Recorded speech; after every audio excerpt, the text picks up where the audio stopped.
Corona হয়েছিল, কাশি যাচ্ছে না, না হয়তো করোনা হয়নি, অন্য কোনো কারণে কাশি হচ্ছে। এটা নিয়ে প্যানিক হবার কি কিছু আছে? চলুন জেনে নিই। আমরা আজকে উপস্থিত বাইপাসের ধারে এক বেসরকারি হাসপাতালের বিশিষ্ট পালমোনোলজিস্ট ডক্টর দেবরাজ যশের কাছে। নমস্কার, ডক্টর দেবরাজ যশ, আমি অ্যাপোলো হসপিটালে কনসালটেন্ট পালমোনোলজিস্ট। আজকের বিষয়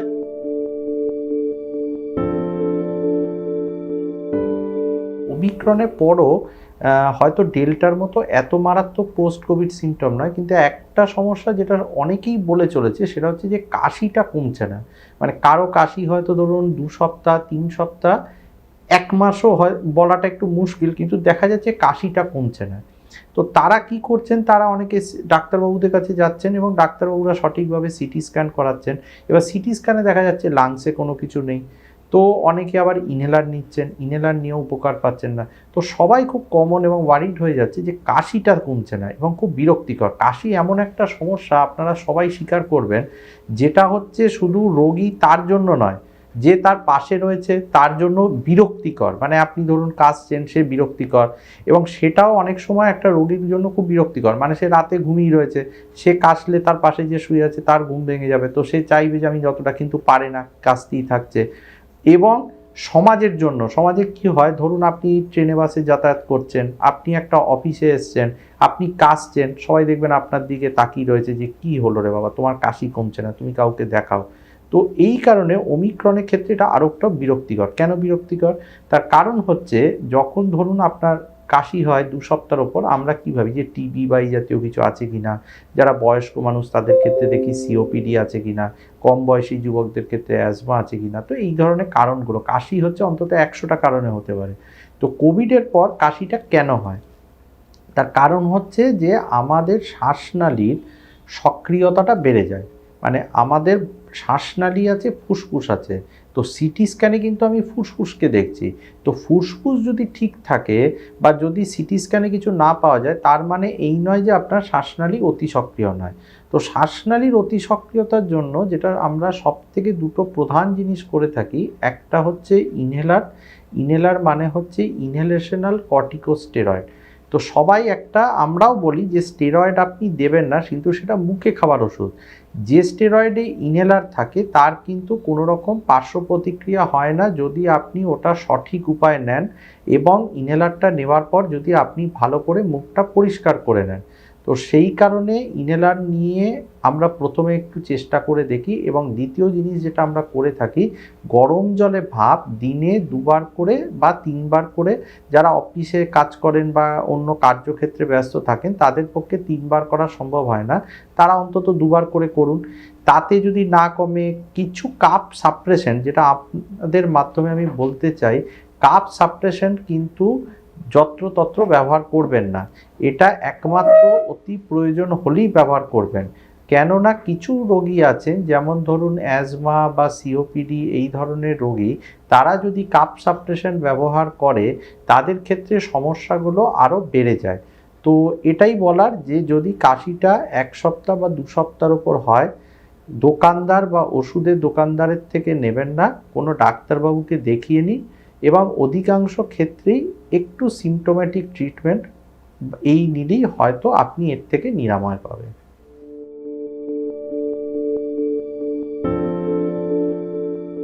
কোনো জিনিসের তাৎক্ষণিক সমাধান হয়, কিন্তু কাশি এমন একটা জিনিস যা তাৎক্ষণিক সমাধানের যে পন্থাগুলো, সেগুলো আপনার রোগটাকে আরও বাড়িয়ে দিতে পারে। তো আমি এটাই আপনাদের বোঝাবার চেষ্টা করছি, কাশি হলেই যত্রতত্র অ্যান্টিবায়োটিক একটার পর একটা এগুলো নেবেন না। অ্যান্টিবায়োটিক একমাত্র কোনো যদি হলদে রঙের কফ বেরোয় বা কোনো ধরুন জ্বর আসছে তখন আপনি ভাবতে পারেন, কিন্তু এমনিতে যদি শুকনো কাশির জন্য অ্যান্টিবায়োটিক নিয়ে আপনি কোনো রকম লাভবান হবেন না। দ্বিতীয়ত হচ্ছে, আমি যেটা বললাম সবথেকে গুরুত্বপূর্ণ হচ্ছে গরম জলে ভাপ নেওয়া, কার্বল প্লাস জাতীয় ক্যাপসুল আপনি ব্যবহার করতে পারেন, যেগুলো নিয়ে, তার কারণ হচ্ছে এটা কি কাজ করে, এটা হচ্ছে সুদিং এফেক্ট। সুদিং এফেক্ট মানে হচ্ছে যে শ্বাসনালীর যে চামড়া, মানে যে মিউকোজা, সেটার যে জলীয় বাষ্প সেটাকে একটু দেয়, যাতে হচ্ছে আপনার শ্বাসনালীতে শুকিয়ে না যায়, বা একটু স্টিম ওই জন্য দেওয়া হয়। এছাড়া হচ্ছে, আমি আবার বলছি, শ্বাসনালীর অতি সক্রিয়তা বাড়ানোর জন্য যখন এটাতেও কমে না, তখন আমরা ইনহেলার ব্যবহার করে থাকি। এই ইনহেলার নিলে আপনাদের প্রশ্ন জাগতে পারে, তাহলে কি আমাকে সারা জীবন নিতে হবে বা নিলে কতদিন ধরে নিতে হবে? তো সেই জন্য আমার পরামর্শ, ইনহেলার যে স্টেরয়েড আছে সেটার কিন্তু এই ক্ষেত্রে যখন ব্যবহার করা হয় সেটা অভ্যাসে পরিণত হয় না, সেটা একটা শর্ট পিরিয়ডের জন্য দেওয়া হয়, 2 সপ্তাহ কি 3 সপ্তাহ। যখন শ্বাসনালীর অতি সক্রিয়তা কমে যায় তখন ওষুধের ডোজটা আস্তে আস্তে আমরা কমিয়ে দিই। এবং ইনহেলার নেওয়ার ক্ষেত্রে আবার বলছি, পদ্ধতিটা ভালো করে শিখে নেবেন এবং নেওয়ার পর মুখটা ভালো করে কিন্তু ধুয়ে নিতে হবে। মুখ যদি ভালো করে না ধোয়া হয় তখন ওই ইনহেলার স্টেরয়েডের অধিকাংশ ওষুধটা গলায় বা মুখগহ্বরের মধ্যে থেকে যায়। যদি তাতেও কাশি না কমে তখন আমি বলবো, যদি আপনার অক্সিজেনের মাত্রা স্বাভাবিক থাকে তখন কিন্তু আপনি সিটি স্ক্যান প্রথমেই করাবেন না, প্রথমে এক্স-রে করান।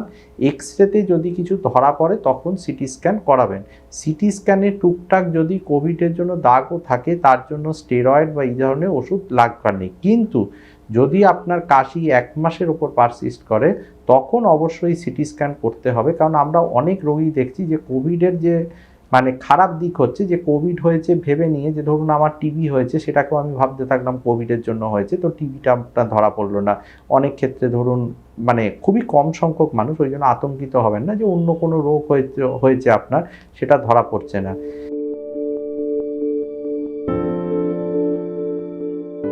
গ্যাস্ট্রাইটিসের জন্য কিন্তু খুব কাশি হয়, এটা সবাইকে মাথায় রাখতে হবে। কোভিড হলেই যে অ্যান্টিবায়োটিক বা খাওয়া দাওয়া অনীহা এইগুলো থেকে গ্যাস্ট্রাইটিস আমরা খুব পাই।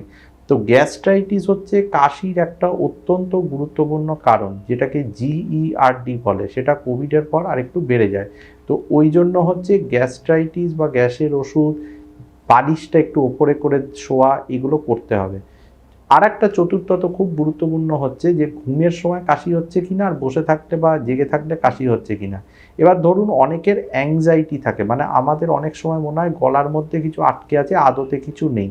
এটা হচ্ছে আপনি যখন অবচেতনভাবে থাকবেন, যখন কারোর সাথে কথা বলবেন বা যখন আপনি ধরুন টিভি দেখছেন বা যখন আপনি ধরুন ঘুমিয়ে পড়ছেন তখন দেখবেন কাশি হচ্ছে না। যখন আপনি ওটা নিয়ে ভাবছেন হয়তো বেশি কাঁদছে, এটা মানে কেউ ইচ্ছা করে না, এটা অ্যাংজাইটির জন্য হতে পারে, সেটাও একটা গুরুত্বপূর্ণ আপনাকে দেখতে হবে।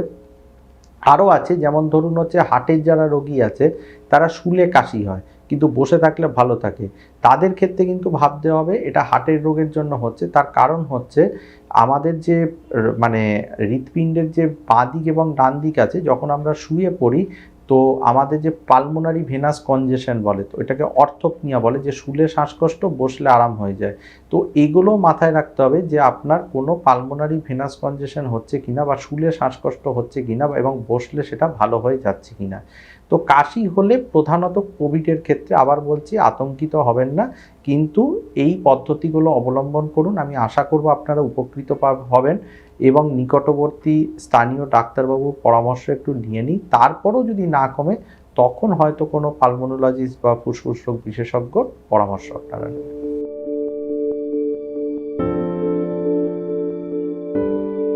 আমাদের দেশে কিন্তু ভুলে গেলে হবে না যে এখনও যক্ষ্মা রোগ হয়তো সমস্ত রোগের মধ্যে হয়তো সবথেকে গুরুত্বপূর্ণ এবং সবথেকে বেশি সংখ্যক মানুষের হয়। তো যক্ষ্মা রোগের বুঝবো কী করে? 2 সপ্তাহের বেশি কাশি হলে যক্ষ্মা রোগের, ওই জন্য আমাদের সরকার বলেছে টিবি সাসপেক্ট হলে কফ পরীক্ষা করে নিতে হয়। কিন্তু এইটা যখন হয়েছে তখন তো কোভিড রোগটা ছিল না, তো কোভিড হলে তো এখন যদি এত লোকের কাশি তাহলে তো সবারই টিবি ভাবতে হয়। তো সেটা নয়, আমি বলবো এটাকে একটু মডিফাই করে, যদি আপনার জ্বর টর আসতে থাকে বা কাশিটা 1 মাসের ওপর হয়ে গেল তখন হচ্ছে সিটি স্ক্যান বাই, কেন কি হচ্ছে এখন সবাই এত সিটি স্ক্যান করাচ্ছেন, এত কম বয়সী ছেলেমেয়েরাও, এবং অধিকাংশ ক্ষেত্রেই নর্মাল আসছে, ওমিক্রনের ক্ষেত্রে বিশেষত। তো এই সিটি স্ক্যানেরও কিন্তু অনেক খারাপ দিক আছে, মানে সিটি স্ক্যান শরীরের পক্ষে অতটা ভালো নয়। তো ওই জন্য যদি 1 মাসের ওপর কাশি থাকে বা জ্বরগুলো যদি অল্প অল্প করে হতে থাকে তখন আমরা টিবির কথা ভাববো। তখন অবশ্যই টিবির জন্য জ্বরটা খুব গুরুত্বপূর্ণ। টিবি রোগের ক্ষেত্রে যদিও সবার ক্ষেত্রে থাকে না, কিন্তু অনেকের ক্ষেত্রেই একটু বিকেল টিকেলের দিকে জ্বর আসে বা ওজন টোজন কমে যায় বা খাবার দাবারে অনীহা হয়, তো তখন এটা দেখে নিতে হবে।